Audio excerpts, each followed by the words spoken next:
Hello, ഇത് നമ്മുടെ Sunday വ്ളോഗാണ്. അപ്പം ഞാനും നിവാമയും പപ്പയും കൂടെ പള്ളിയിലേക്ക് പോവാണ്. നമ്മുടെ പള്ളിയിൽ കുർബാന എന്ന് പറയുന്നത് 5:30 മണിക്കാണ് കേട്ടോ. അപ്പം ഞങ്ങൾ കുറച്ച് നേരത്തെ ഇറങ്ങിയിട്ടുണ്ട്. അപ്പം ഞങ്ങൾ എന്തായാലും പള്ളിയിലേക്ക് പോവാണ്. അപ്പോൾ അതിനിടയ്ക്ക് നിവാമി ഒരുപാട് കാര്യങ്ങൾ എന്നോട് പറയുന്നുണ്ട് കേട്ടോ. അത് വേണം, ഇത് വേണം. അപ്പോൾ തലേന്ന് തന്നെ പള്ളിയിൽ നാളെ പോകണം കേട്ടോ എന്ന് പറയുമ്പോൾ അവൻ ഇങ്ങനെ ഓരോ കാര്യങ്ങൾ പറയും കേട്ടോ. അത് മേടിക്കണം, ഇത് മേടിക്കണം എന്നൊക്കെ പറയാറുണ്ട്. അപ്പോൾ ഓരോ കാര്യങ്ങൾ എന്നോട് ഇങ്ങനെ പറഞ്ഞു തരുവാണ്. അപ്പോൾ ഇന്നാണ് വിമൻസ് ഡേ കേട്ടോ. അപ്പോൾ വിമൻസ് ഡേ ആയിട്ട് എന്തെങ്കിലുമൊക്കെ പുറത്തുനിന്ന് വാങ്ങി കഴിക്കണം എന്നുള്ളൊരു രീതിയിൽ ഞാൻ പോവുകയാണ് കേട്ടോ. അപ്പം നമ്മൾ നല്ല രീതിക്ക് ഈ തണുത്ത കാറ്റൊക്കെ കൊണ്ട് അങ്ങനെ ട്രാവൽ ചെയ്ത് പോവുകയാണ്. അതിനിടയ്ക്ക് നിവാം ബേബിക്ക് ഓരോ സംഭവങ്ങളൊക്കെ കാണുമ്പോൾ അവൻ എന്നോട് ഓരോന്നൊക്കെ പറയുന്നുണ്ട് കേട്ടോ. അപ്പോൾ ഇന്ന് വിമൻസ് ഡേ ആയിട്ട് ഞാൻ പറഞ്ഞു മമ്മയ്ക്കൊരു പൂ കൊണ്ടുവത്താന്ന് പറഞ്ഞപ്പോൾ അവൻ അവിടെ കാടും ചെറിയൊരു കുഞ്ഞു പൂക്കളൊക്കെ അവിടെ ഉണ്ടായിരുന്നുണ്ട്. അപ്പോൾ എനിക്ക് പൂ പറിച്ച് കൊണ്ടുവന്ന് തരുന്നതാണ് ഈ കാണും കേട്ടോ.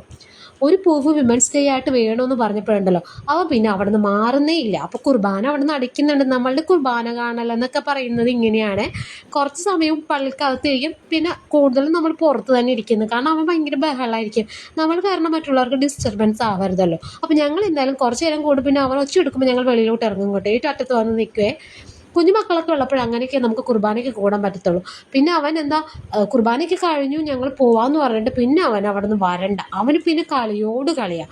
അത്ര നേരം അവന് വീട്ടിൽ പോവാമെന്ന് പറഞ്ഞ് നമ്മളെ ശല്യപ്പെടുത്തിക്കൊണ്ടിരിക്കും കേട്ടോ. കുർബാനയ്ക്ക് കഴിഞ്ഞ് വീട്ടിൽ പോവാടാന്ന് പറഞ്ഞിട്ട് അവന് വീട്ടിലേക്ക് വരേ വേണ്ട. അവൻ ഭയങ്കര കളിയാണ്. ആ പൂക്കൾ പറിക്കാൻ പറഞ്ഞ പിന്നെ ആ പൂക്കളൊക്കെ പറിച്ച് ഒരു കണക്കിനാണ് നമ്മൾ അവിടെ നിന്ന് അവനെ മാറ്റിയതും കേട്ടോ. അപ്പോൾ നമ്മൾ പോകുന്ന പള്ളിയിലുള്ളൊരു കൽവിളക്കാണ് ഇത്. അപ്പോൾ എനിക്കൊന്ന് വിശേഷപ്പെട്ട ദിവസങ്ങളിൽ മാത്രമാണ് ഇവിടെ എണ്ണ ഒഴിച്ച് ഇത് കത്തിക്കാറുള്ളൂ. അപ്പോൾ എനിക്കൊരു ആഗ്രഹം ഉണ്ടായിരുന്നു ഈ ഒരു നിലവിളക്കിൽ ഫുള്ളായിട്ട് എണ്ണയൊക്കെ ഒഴിച്ച് കത്തിക്കണം എന്നും കേട്ടോ. അപ്പോൾ അതിന് വേണ്ടി ഞാൻ വെയിറ്റ് ചെയ്തിരിക്കുകയാണ് കേട്ടോ. അപ്പോൾ അത്രയേ ഉള്ളൂ. നമുക്കിനി പുതിയ വിശേഷങ്ങളായിട്ട് കാണാം കേട്ടോ. ബൈ.